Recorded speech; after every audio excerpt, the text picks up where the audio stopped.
After understanding lead accumulator battery, the second example of secondary voltaic cell we have nickel cadmium, or also called as NiCad storage cell.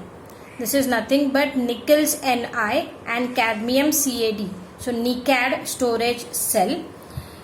As mentioned, it is definitely a secondary dry cell. We can also call it as secondary dry cell.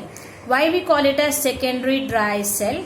Reason behind its properties are very much similar to that of dry cell, but the only thing is it can be recharged. Because it can be recharged, we call it as secondary dry cell. Now, the construction of our nickel cadmium cell, as mentioned, it is rechargeable, means definitely it is a reversible cell. What it comprises of? Cadmium metal is being used as anode. Nickel 4 oxide, that is NiO2, which is supported on nickel metal, is used as cathode. And the electrolyte which we used is a moist paste of potassium hydroxide, that is KOH solution.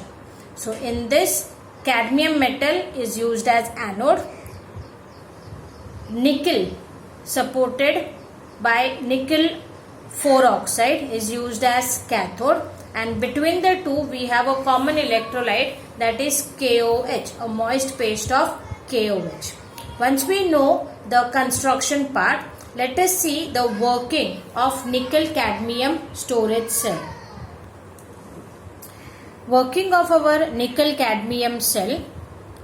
First is the oxidation, which definitely takes place at anode. Our anode is cadmium solid, which combines with hydroxide ions which are generated from our electrolyte so as to form cadmium hydroxide by giving out 2 electrons. And you could see in this, the given cadmium undergoes oxidation to form cadmium hydroxide. What is our reaction taking place at cathode? The reduction.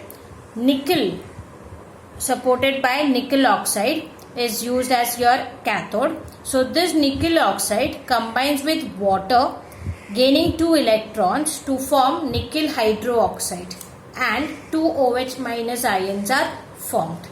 So you could see in this, our nickel 4 oxide converts to give you nickel hydroxide by gaining 2 electrons, means it undergoes the process of reduction. If I sum up these two reactions, my net cell reaction will be, the common things on both the hands will get cancelled.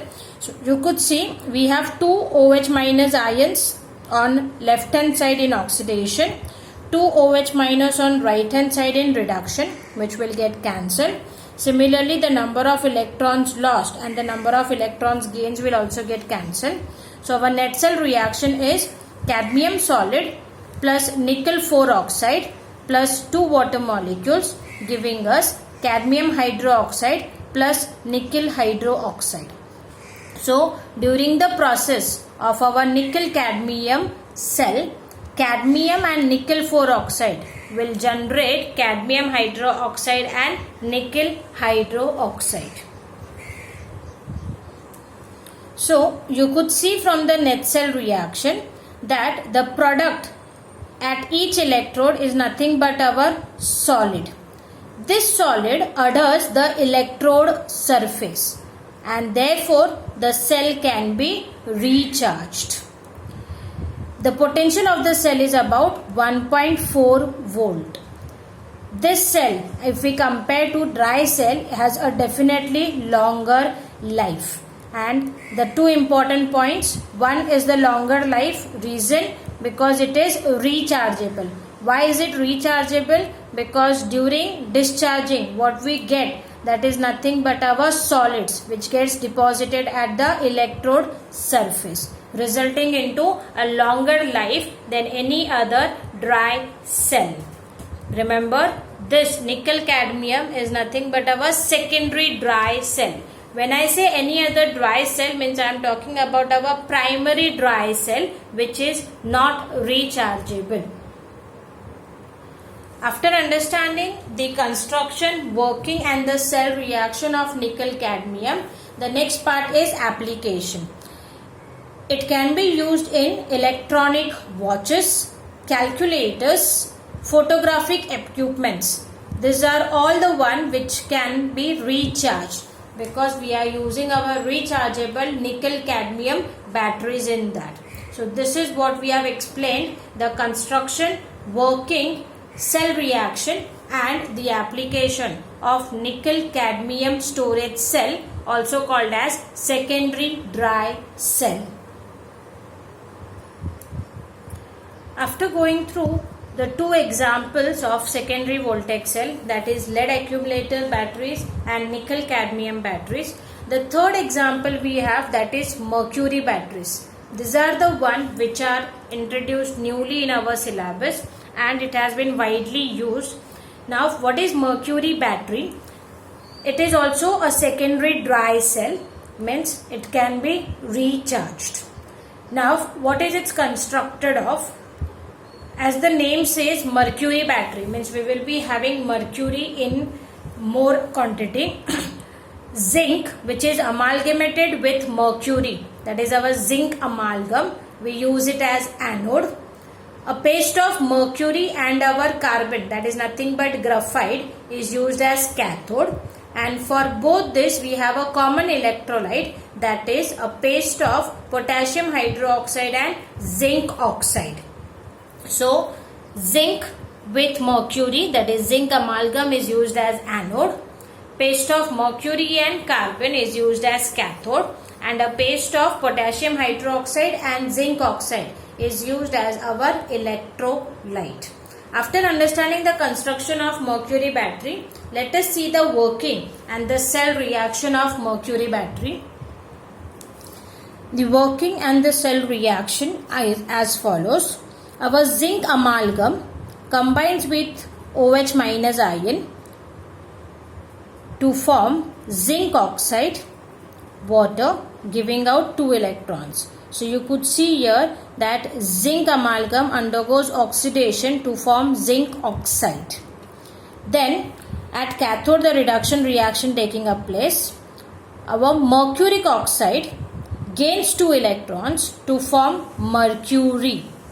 So over here when we add the two half reaction to get net cell reaction, our hydroxide ions as common on both the sides will get cancelled. The number of electrons donated and the number of electron gain will get cancelled. Then here water molecule is formed, here water molecule is consumed, so it will get cancelled. So what we end up with, zinc amalgam plus mercuric oxide resulting into zinc oxide plus mercury. So you could see that during the course of the reaction, our zinc amalgam turns to zinc oxide and mercuric oxide turns to mercury. This is nothing but the working of our mercury battery. Now in the mercury battery, an important point, that is an important note, that is during the overall cell reaction we involve only solid substances. As you can see, it involves only solid substances. So there is no change in electrolyte composition during the operation. As a result, it provides a more constant voltage, which is 1.35 volt, than the Leclanche dry cell, that is our primary dry cell. Thus, it is also having a higher capacity and longer life than compared to that our Leclanche dry cell or our primary dry cell. So compared to that of our normal dry cell, our nickel cadmium battery and mercury battery, they both are of higher capacity. Reason behind, one is the voltage. Our mercury battery supplies a voltage of 1.35 and the second part it is rechargeable. And the third part is the amount of voltage is always constant because in the whole reaction we have only and only solids. So the electrolyte composition does not change resulting into constant voltage, which is 1.35 volt. And this is the reason nowadays, as I mentioned, we use mercury battery more than that of our normal dry cell. That is nothing but our primary dry cell. So now let us see where are we apply mercury batteries, that is the application of mercury batteries.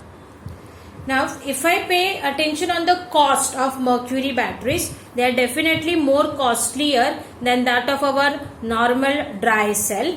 So we cannot use it in our remote controls or in our toys and all very oftenly. We use it in a more precise electronic gadgets. For example, we use it in hearing aids, we use it in electric watches, and we also use it in pacemakers. So all these places where we are using the rechargeable batteries, those rechargeable batteries are nothing but mercury batteries. So what we have done in today's session is we have gone through three various examples of secondary voltage cells, the one which can be rechargeable. The three examples we have seen, that is lead accumulator battery, nickel cadmium battery, and mercury battery.